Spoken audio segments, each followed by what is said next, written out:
year 2087, a Freedom of Information request resulted in the declassification of nearly 100,000 documents. These documents revealed the existence of a secret division formed as a skunkworks in the Central Intelligence Agency. This organization is known as the AORD and is still active to this day. The scope of the declassified documents covers the years of 1987 to 2037 and goes a long way to explaining the events that unfolded at that time, as well as the direction the path of history has taken as a result. Despite heavy redactions and documents left out entirely, the FOI release was one of the most shocking collections of data ever revealed to the public. These are those documents.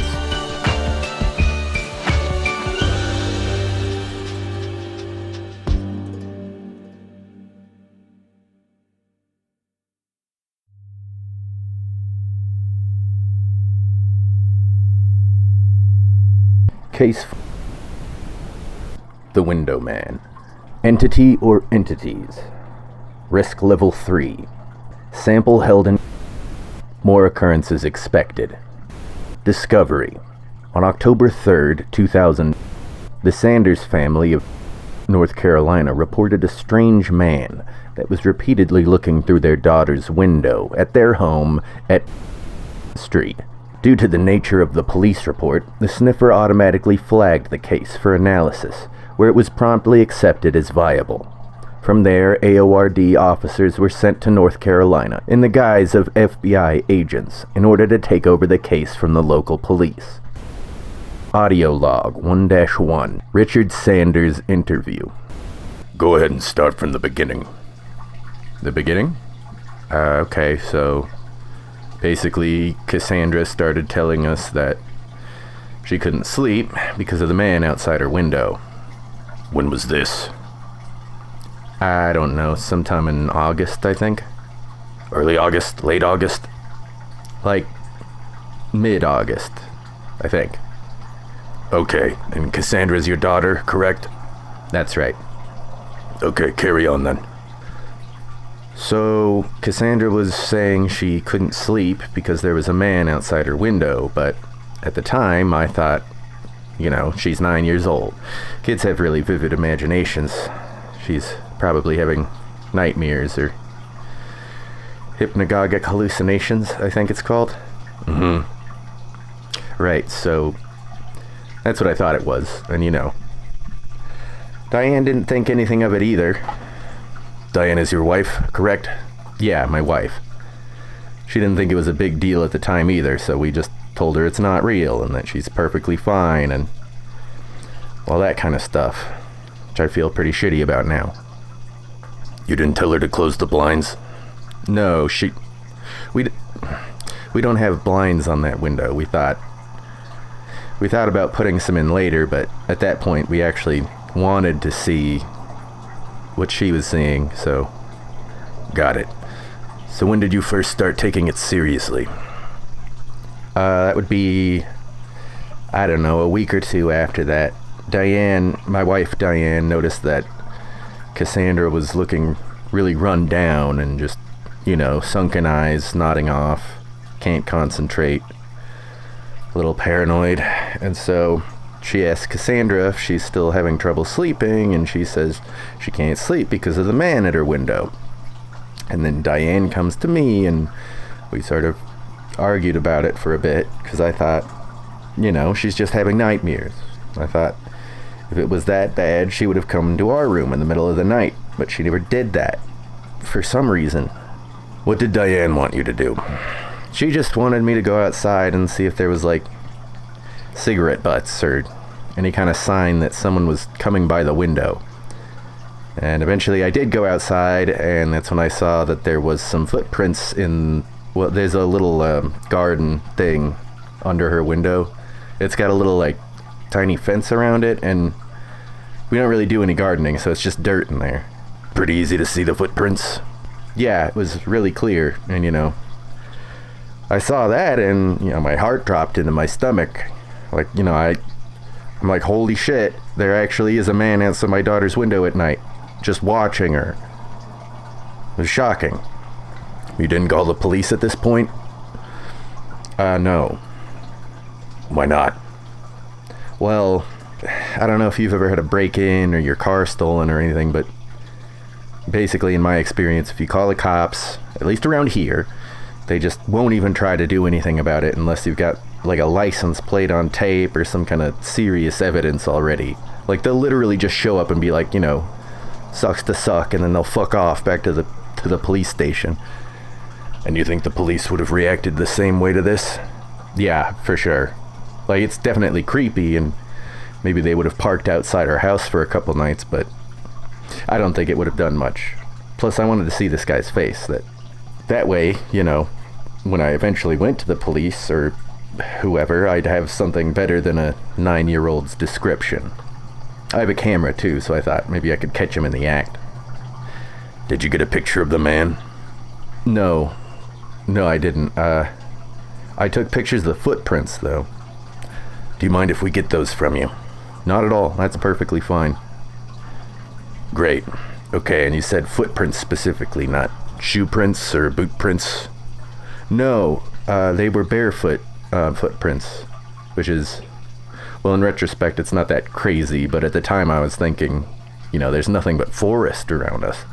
We moved here so we wouldn't have to deal with having neighbors, and there's like thorn bushes everywhere, and there's ticks and, whatever else. It seemed really strange that he was barefoot. So after you found the footprints, what'd you do then? After that, I went back in and I told Diane about it, and of course she starts freaking out, and I'm trying to make sure our daughter doesn't start panicking, so I'm acting like, we got it. And that's when I dug up the old baby monitor we had, and I set that up next to Cassandra's bed, and I told her to let us know if she sees the man at her window again, and I figure I'll come rushing in with a camera and get a picture of him, and then we can go to the cops or whoever, and they'll have something to go on. But that didn't work out. No. Not at all. It was really weird, in retrospect. Right. Yeah, it was just no matter how fast I was getting into the room, I'd just never see the man's face. And we were at it for weeks. He'd show up basically every 2 nights. Well, Cassandra said he was there every night, but half the time she was too scared to look up at the window, so he may or may not have been there more often than that. And during that entire time you didn't see him? No. Not even once. There was times where I just didn't go to sleep. I'd basically stay up with the camera in my hand waiting for Cassandra to say, like, he's here. And I just haul ass into her room, and every single time I get there, Cassandra says he just left. After that, we didn't really know what to think, but Cassandra really wasn't handling it so well, so rather than continue the baby monitor thing, we just had Cassandra move into our bed for a couple of weeks. I kept the blinds up on our window, thinking like, try it over here, motherfucker. I had my camera on the end table, I was ready, but he didn't show up at our window even once. And like I said, a couple of weeks go by, Cassandra's looking better, she's feeling better, she's like her old self again, so I think, maybe it's over. Maybe we missed our chance to catch the guy and he started harassing some other family, or maybe the footprints were my footprints that I forgot I made, because they were about my size, so I thought, could be this was actually just her imagination. So we send her back to sleep in her room, and she's a little nervous, but we tell her it'll be okay. We still have the baby monitor in there, so if you need help, just say daddy. Just say daddy, and I'll come rushing in. And of course, the very night she goes back to her bed, she sees the man again, and we sleep straight through it. Yeah, I mean, we were both exhausted too. Shooting out of bed every night, staying up late, trying to catch some child molester or whatever the fuck. Yeah, Cassandra wasn't too happy. We woke up the next morning and she's just in bed with us, and she wet the bed. She'd been crying and all that. And we're thinking like, no, we messed up. She saw the man again. And then she wakes up, she says, he was closer this time. He was closer. And I'm like, closer? And she's like, he was closer to the window. That got to me. So I end up going back outside to look up the footprints, see if there's anything else. And there's just dozens and dozens of footprints all overlaying each other. And I don't really know much about tracking or whatever, but a lot of them looked fresh, like Like, he'd been at that window the entire time we were all sleeping in our room. And I'm like, what the fuck? You know? So I take more pictures of the footprints, and, you know, I'm fucking pissed off at this point. Naturally. Yeah, I mean, there's this guy stalking my kid, and it's been like more than a month already, and he still comes, even if she isn't there. It's just so fucking creepy. So I thought, you know, I need to get a gun, just in case. Of course. Yeah, so I went out, I bought one, a Taurus 9mm handgun. I wasn't really paying attention. I just asked the guy what a good handgun was, and he was like, here, and I took that one. So you got a gun. Did you call the cops at this point? No, like I said, I knew the cops weren't gonna do shit until I had some evidence, and, you know, creeping at the window isn't, like, super illegal, so they'd probably just wait. But no, I didn't call the cops. I just started sleeping in Cassandra's room, and I had my camera, and I had my gun. I left the safety on and everything, and I told Cassandra not to touch it. Right. Anyway, I start sleeping on the floor in her room, and I tell her, wake up, Daddy, if you see the man at the window, and I'll take care of him. And he does. She woke me up every single night, but somehow I still never see his fucking face. It's like the second he sees me stirring, he just fucks off. So you didn't see him at all? No, well, I saw his shoulder. Once. And then another time I ran out of the house with the gun, and I saw him run around the corner of the house, but he was fast, like stupid fast. By the time I got to the corner of the house, he's just gone, like poof. No footsteps fading into the distance, just gone. And I was getting frustrated, so I popped out a couple of shots off into the forest. Of course, I didn't hit anything. I just scared the shit out of Diane and Cassandra. So you saw his shoulder and his back. Can you describe that to me? Well, his shoulder, I didn't get a good look at it, and it was dark, so it just looked like a shape moving to the side of the window. His back, though, I saw pretty good for, like, I don't know, a half a second, but he was under the security lights by the garage, so I could see. He was wearing, like, a black jacket, black, like, athletic pants, you know, the ones with the stripe down the legs? And then he zips around the corner, and he's just gone. What happened next? After that, I'm thinking, well, I know I'm getting closer, and I'm getting more upset with this fucking guy. So I use a week of vacation time from work, and I start sleeping during the day, so I can be up all night waiting for this guy. And, like, I wouldn't even go to the bathroom. I'd just be waiting, sitting on the floor of Cassandra's room with the camera in my hand and the gun next to me on the ground. And I swear to God this is true, he didn't show up a single time for the first 5 days. I wasn't being obvious or anything either. I'm like, he would have had to come to the window to see that I was there. But he didn't come to the window for 5 days. And so I'm like, what the fuck? How does this guy know I'm waiting for him? Does he have, like, cameras in the house or something? Like, what the fuck is going on at this point? And then next will be October 3rd, correct?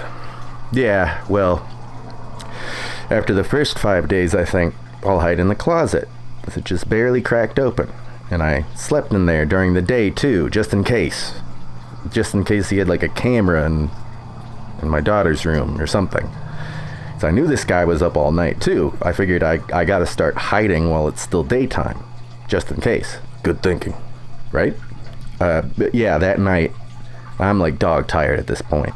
And so when the man shows up at the window, I'm nodding off. Like, I'm seriously right about to fall asleep with my eyes open. But that's when I see the face at the window. I didn't see it come up or anything. Like I said, I was nodding off when he showed up. But as soon as I realize the face is there, I shoot awake and I start, you know, taking everything on board. And I'm shaking off the sleep, so when I looked at the face, it looked fucking weird and fucked up. And I thought, you know, I just woke up. I must be seeing things, but the longer I keep looking at this fucking face, the more I realize, you know, it's not going away. That face is actually just fucked up. Like, really fucked up. Like it wasn't a person. And the face just stays there while you're watching it? Yeah, I don't think he saw me. He was just staring at Cassandra, and he's not blinking at all, so... I mean, I think this guy's wearing, like, a fucked up Halloween mask. Like, we stopped turning the lights off in Cassandra's room, like, week 1, so his face is just fully lit. He's right up next to the glass. And I can actually see his breath fogging up the window. And I see his mouth moving and his face muscles. I can see he's drooling out of his big fucking mouth.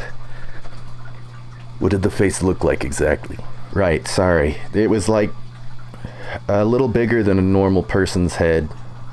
Dark brown hair, kind of thinning on the top. Blue eyes, no eyelids, just like his eyelids were cut off. There was like a red scar where his eyelashes should be. And his cheeks were cut off too. His cheeks and his lips, but the scar wasn't as clean. It was all jagged and fucked up, and that's, you know, scary. Yeah, that's scary, like really fucking scary. But the really weird part was the teeth. His teeth were too big. Too long or too big in every direction. Too long, too wide, just too big. Were they sharp? No, they weren't like monster teeth or anything. They were just really fucking big. It looked so wrong. You know the uncanny valley thing where it's like something looks almost human except for one part, and that part makes it look completely fucked up and creepy? Yeah, I know about the uncanny valley. Well, it was like that. The teeth were too fucking big. So you see the face. Did you take a picture? No, I didn't. Once I realized, well, I was thinking like, that's not a fucking person. There's no way that thing's a person, and I maintained that. It definitely wasn't a fucking person. Anyway, I just got my gun and I started shooting. Did you hit it? That's the thing. I would swear I did. Like, the glass broke right where the face was, and like, I'd been practicing a lot. I watched a bunch of videos and shit. I swear I hit it right in the fucking nose. It didn't make any sound or anything. It just left. And when I went outside, after the cops showed up, there was no blood or anything, so I guess I didn't hit it, but I'm telling you, I would have bet anything I hit the face like a fucking bullseye. Like, I was like 6 feet away, you know? Right, so after you shoot at it, it leaves, you call the cops? Yeah, that's right. Of course they don't fucking find anything. Should have taken the picture. They didn't believe me at all. Fucking cops. Did you tell anyone else? No. You guys showed up like the next day, so... Plus, I mean, you know, who are we gonna tell? It's just us out here. We don't really have any friends. Should I have? No, that's fine. Now, did the man show up again last night? Yeah, I think so. There's new footprints. Even though the garden is all full of broken glass, and there's a handprint on the windowsill now, too. I'm pretty sure that wasn't there before. Good. Don't worry, Mr. Sanders. We'll be taking care of it now. Thank you. You gonna, like, catch him? If we can, it'd be nice. But we'll settle for a body.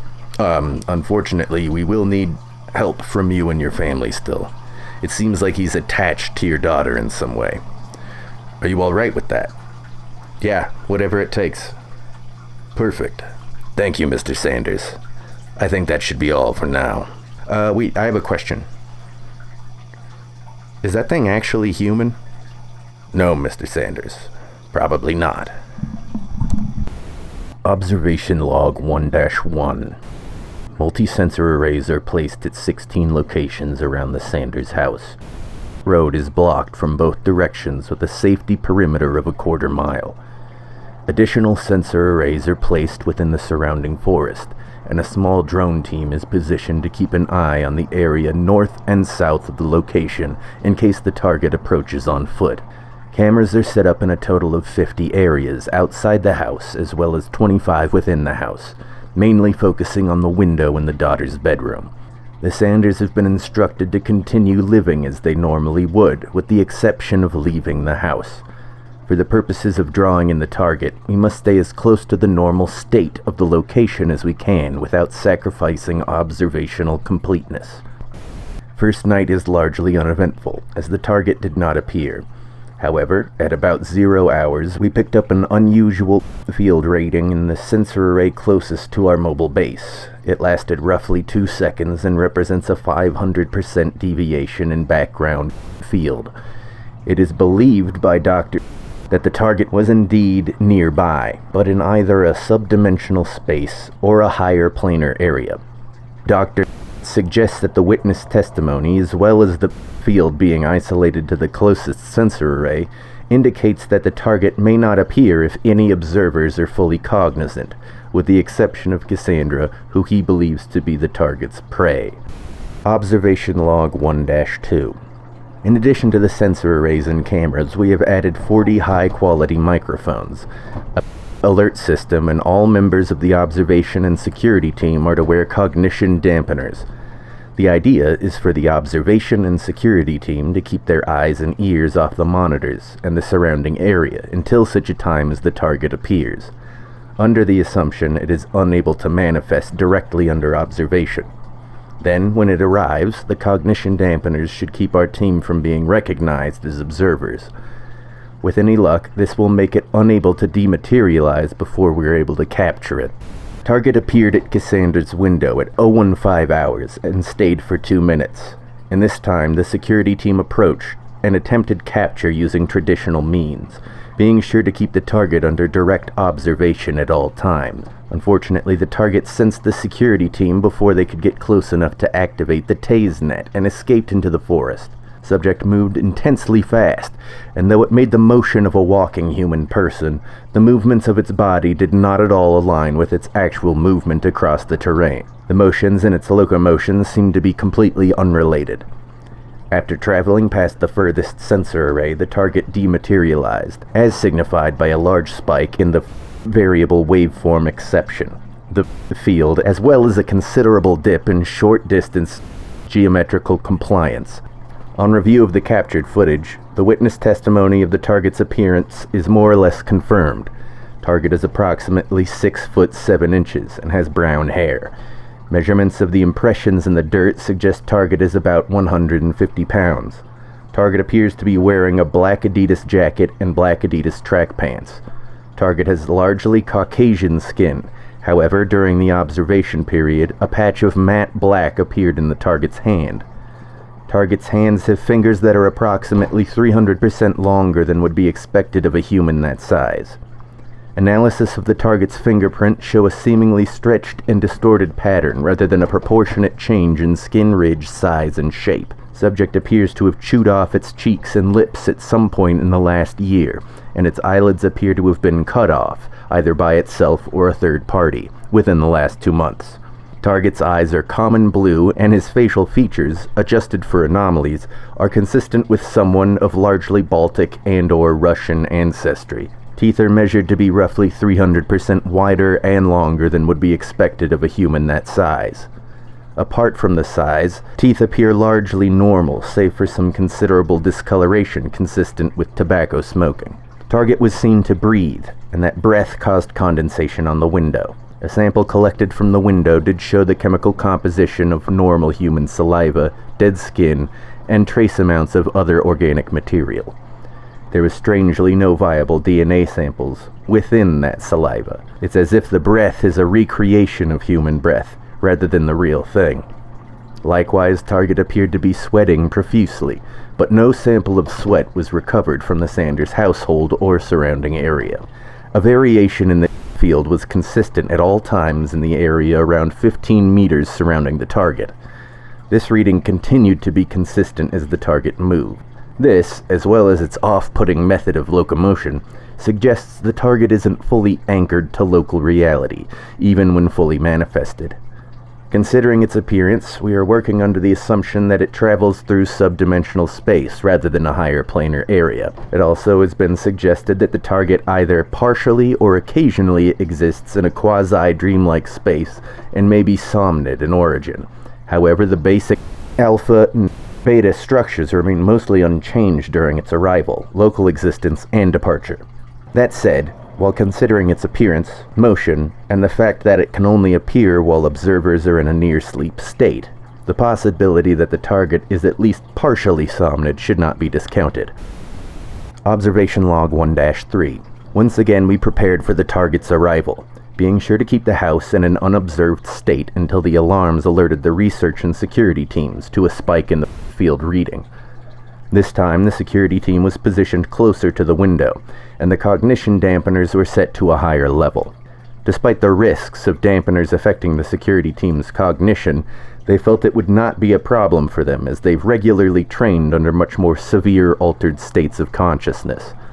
At 0:23 hours, the target materialized at the side of the house, and appeared to take in its surroundings before committing to stand outside of the window. The security team waited for the target to turn its back before beginning their approach. With little trouble, the security team was able to deploy a tase net on the target. However, it failed to affect its physicality in the typical ways. The electricity did seem to cause the target some level of discomfort, or at the very least it caused the target to make a vocalization, which is featured in audio log 1-16. That said, the target was not debilitated enough for the security team to capture. It did not become aggressive with the security team, but it did release a wave upon being electrocuted, which caused minor neurological symptoms in the security team. We believe this to be a result of applying the TaseNet to the target's quasi-physical body, and not a function the target activated intentionally. The security team was once again unable to run down the target, and escaped sensor range before dematerializing. The security team was left with persistent oral hallucinations and migraine symptoms. They are expected to recover in around 30 hours, so tomorrow night will have to be solely observation. It has been suggested that the target's quasi-alethic physicality must have a false-weighted reality spectrum rating, and will therefore not be affected predictably by any traditional weaponry. During tomorrow's observation, we will increase the sensitivity on the sensor arrays in hopes that we can determine an effective method of capture.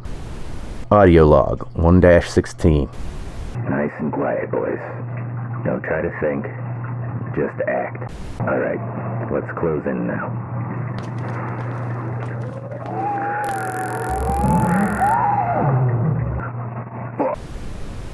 Shit. Alright, slow down, boys. We're hallucinating. Safety's on.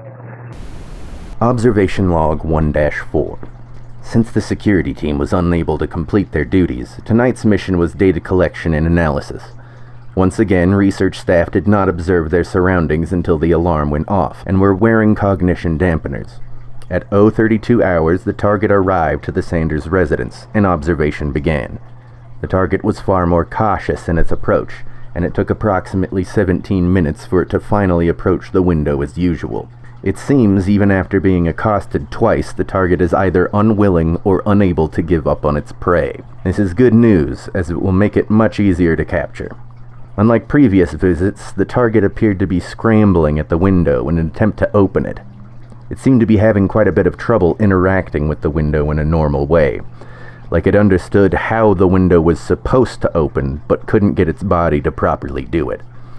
Despite its actions and gestures appearing frustrated and strained, the facial expression showed little to no change. During the target's attempted entry of the window, Cassandra Sanders began to panic. With both of her parents sequestered to their own rooms for the period of testing, there was no one nearby to calm the child, to prevent her from reacting in such a way that might provoke the target. As a result, the target entered something of a frenzied state and began smashing the window with its arms and hands, breaking the bulletproof glass, which we replaced the original window with. Hearing the commotion, Diane and Richard Sanders left their room against our instructions in order to protect their daughter. The appearance of the parents seemed to stop the target's frenzied state, but it only paused for a few seconds before it returned to its attempt to enter the window. Similar to when it attempted to open the window, it seemed to have great difficulty getting its body to climb through the window.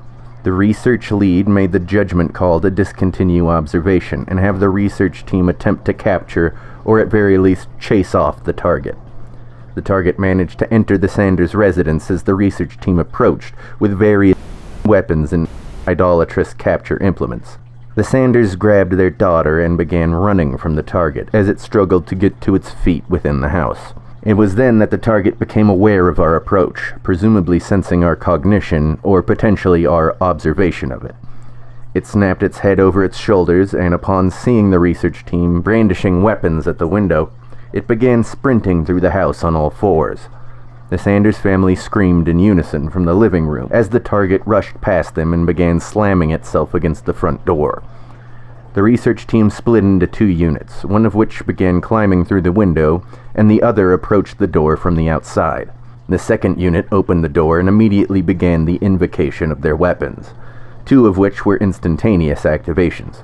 The target seemed to brush off the effects and continued sprinting away from the house, despite being covered in slowing fluid and AE Level 3 bindings. Sensors captured its escape in the forest and eventual dematerialization. There were many critical observations and measurements taken during the attempted capture. First, we can now confirm that the target is at very least sentient and able to learn to foresee dangers it's experienced in the past. There is some worry that it will move on to a different prey item now that it's experienced such resistance. However, this is conjecture and not actionable. It is clear that it is becoming more cautious as the nights go on. It also appears to be more desperate to complete its goal, whatever its goal may be. Despite stalking Cassandra Sanders for around 2 months before our arrival, it had never attempted entry of the house. Instead, it approached closer and closer as nights went by. The purpose of this, or rather the causality, is unknown, and should therefore be considered a quirk of its anomalous nature. Regardless, it seems to be getting more bold and more insistent, so we should expect more action from the target in the upcoming night or nights. Next, during the target's attempted opening of the window, we noticed a number of field oscillations. The time code of the sensors in the camera footage indicate that these oscillations are correlated to the exact points in time where the target was attempting to interact with a fully physical object. It seems that its relative elasticity can be altered by the target at will, like a sea cucumber does with its viscosity. The implications of this finding could have enormous benefits for the agency if we can find out the modality with which it changes its reality status. However, considering its reaction to weaponry, we can now safely assume that the target is at least partially somnant. It wouldn't make sense for AEI systems to have such a pitiful effect otherwise, not unless the target was obscenely powerful. Since there's absolutely no indication in either observation or measurement that the target is even close to approaching a Class 3 extra-normal power, it is safe to assume that its primary physicality exists normally within a localized dream space. As to whether this dream space travels along with the target, or if it is an unconnected environmental factor, is unknown. It shouldn't matter though, as we should be able to effectively capture or kill it with our available Somnid tools. If worse comes to worse, 2 members of the security team are AP competent, and they should be able to restrain it if absolutely necessary. Observation Log 1-5. After much discussion with the Sanders family, tonight's observation has been postponed. Considering how close of a call we had the previous night, it only made sense that they would be a bit hesitant with continuing with the project. However, after assuring them that we had the latest technology available to deal with the target, and that we would allow them to have Cassandra sleep in the parents' bedroom, they were convinced to let us continue after a one-night break. For now, we won't have any conflict with the Sanders family, but it is worth noting their patience is starting to wear thin. We should prepare the contingency just in case they become less agreeable. In order to ensure the target wouldn't sneak past us, we had the observation team keep their eyes on the monitors for the entire night. We worked in shifts to ensure the Sanders residence and the sensor arrays were all being observed and no cognition dampening was used.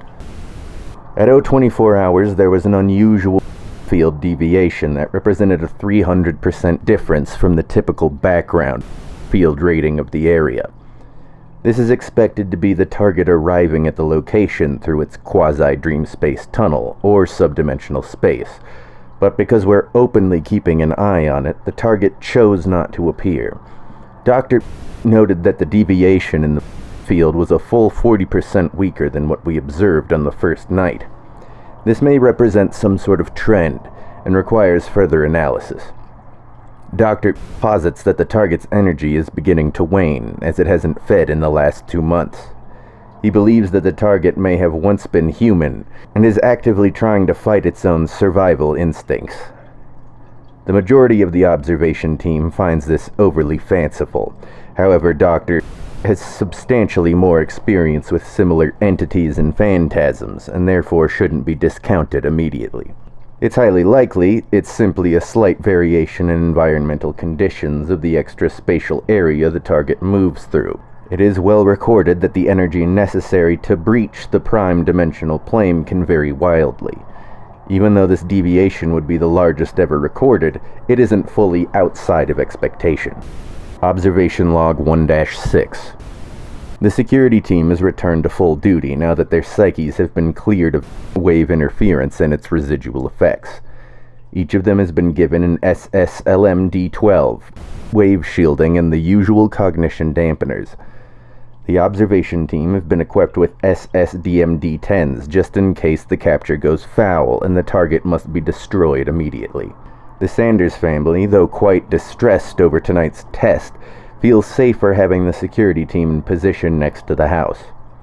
Considering the level of cognition dampening and the fact that the target has shown no evidence of being able to notice traditional radio wave broadcasts, there shouldn't be any issue in having the security team keep their heads down until we can alert them to the target's presence.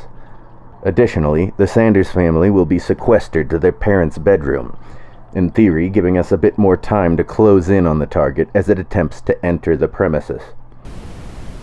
At 1:34 hours, a slight deviation in the field is noted and is expected to be the target poking around the area before committing to a full materialization. After no further wave readings are recorded, the observation team begins to consider the possibility that the target has noticed them checking the sensors. Dr. insists we don't write the night off as a loss just yet, as there is still a chance the target returns. Thus, the observation team continues to keep their eyes off the monitors. At 1:45 hours, Cassandra can be heard screaming from within the house. Immediately, the security team leaves their ambush positions and rush into the Sanders residence. As they run in, they contact the observation team and request to have their investigation monitored. The observation team complies and immediately spots the target within the Sanders master bedroom. It becomes clear that the target had arrived at some point earlier, either entering prime space far enough away from the sensors to go unnoticed, or by somehow masking his field signatures and waves. These conjectures were made after the fact, as the main priority became capturing or killing the target, and rescuing Cassandra Sanders if possible. The observation team then warns the security team that the target is in a violent or predatory state, as it has already dispatched both Richard and Diane Sanders. The target had eviscerated them and, for some unknown reason, stuffed the Sanders' organs into its mouth. It did not chew or swallow any of them. It just placed them in its mouth and left them there. Seemingly, the target was able to do this without waking either of them, and Cassandra, despite sleeping in the same bed as her parents at the time, did not wake up until after both of her parents had been killed. This deep sleep is attributed to a rise in alpha waves during the target's presumed predatory state. Interestingly, there was no corresponding fluctuation in beta waves, which has potentially far-reaching implications for the study of somnispatial dynamics and travel. When the security team arrived in the Sanders master bedroom, the target was inching towards Cassandra, who sat wailing in the corner of the room, covering her eyes. The target's body was no longer emulating walking or any other physical action. Its form was simply moving forward towards Cassandra with its arms outstretched. Quickly, the security team attempted a somnispatial locking on the target. The target began twitching backwards and forwards across the ground, but did not fully lock. As the apparent distance of the target's twitching appeared to be growing with each oscillation, it was assumed that it would eventually escape the lock somnispace designation. Security Team Lead made the call to use an SSDM-D10 he had for personal protection on the target, which, obviously, died instantly. Once the target began fading, the security team once again applied the somnispatial lock to preserve the specimen. As Security Team Lead escorted Cassandra Sanders from the room, the target's body was immediately transported to the lab using the SSL medium-sized preservation container stored in a trailer a few hundred feet from the Sanders residence. All further research will be handled by the research team at labs. Cassandra Sanders was kept in division custody under Provision 31112 for unaccompanied minors. She will remain with Security Lead until we receive further orders. Autopsy notes. Lead researcher Dr. Subject, window man. Weight, 67.039 kilograms. Effective, 7.224 kilograms. Actual mass. Height, 199.683 centimeters. Class, former human somnid. Appearance, Caucasian male of Russian descent.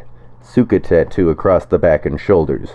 Beauty mark tattoo on chin. As expected, subject is only partially physical, at a ratio of just about 1 to 10 mass to quasi-matter. We can't say for sure whether or not the ratio remains consistent, as the subject was not able to be captured alive. Measurements show that subject is anchored in neither the prime physical plane or in quasi-dream space, but is somehow stuck between the two.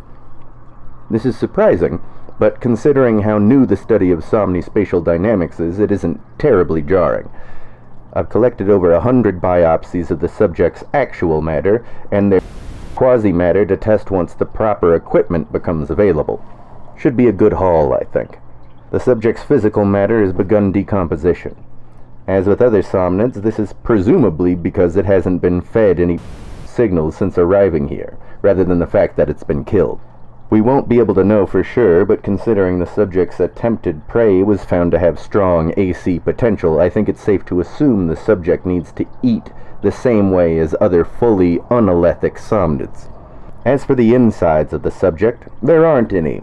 It's full of flesh-colored quasi-matter. Apart from the observable cavities in the mouth, all other openings are false. They are simply dream matter colored to look like a hole. It is unclear why the subject was found attempting to consume human organs, if that is indeed what it was doing, but it likely has some sort of symbolic significance in regards to the AEI procedure that created this thing. On that note, subject is confirmed to be a former human.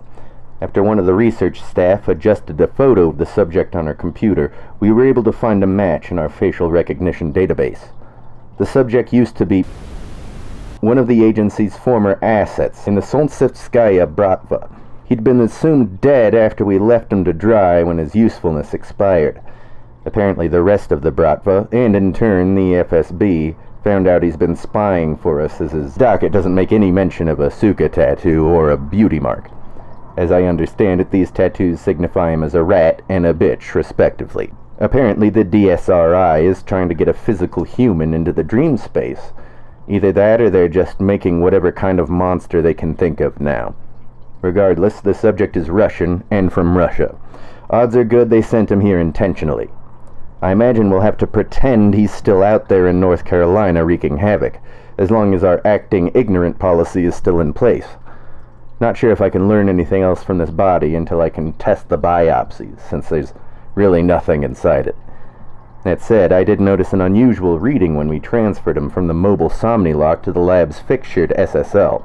I don't understand it myself, but... Correspondence.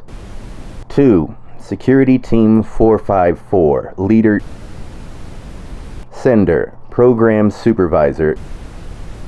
Subject. Cassandra Sanders. I understand that your charge has been found to have potential in AC. She's obviously too young to complete Maneuver 1, but I'll see if I can get the proper permissions to begin her training. Normally I wouldn't even consider taking a child into the program, but considering the other option is to give her the MK-15 procedure and leave her to the CPS, I think we can make an exception. I'm excited to see what happens when we start training an AC operative from such a young age. The potential for growth is phenomenal, and she's already scoring high for someone who's never even tried to see around corners. I'll dispatch a team to come pick her up. Make sure she's comfortable and knows what's going to happen. My team isn't particularly good with children, and I'd hate to have you come along and interrupt your duties. It would certainly be a strain off me personally if you could come along and stay with her until she gets used to her new life. I understand you're meant to be heading straight to camp after this case is wrapped up. It's up to you, of course. I'm sure I could throw my weight around as a project supervisor and get you reassigned. Let me know what you think at your earliest convenience, and give my condolences to the child.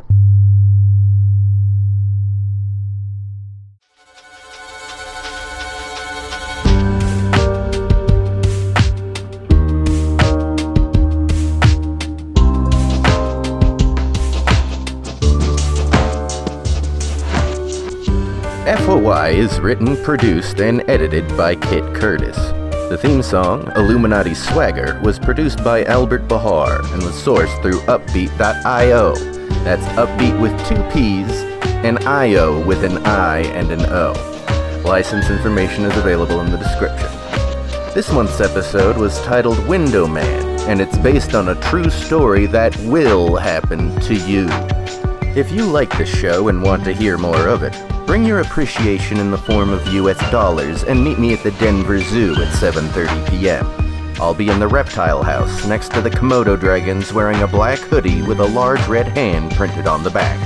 Thank you for listening.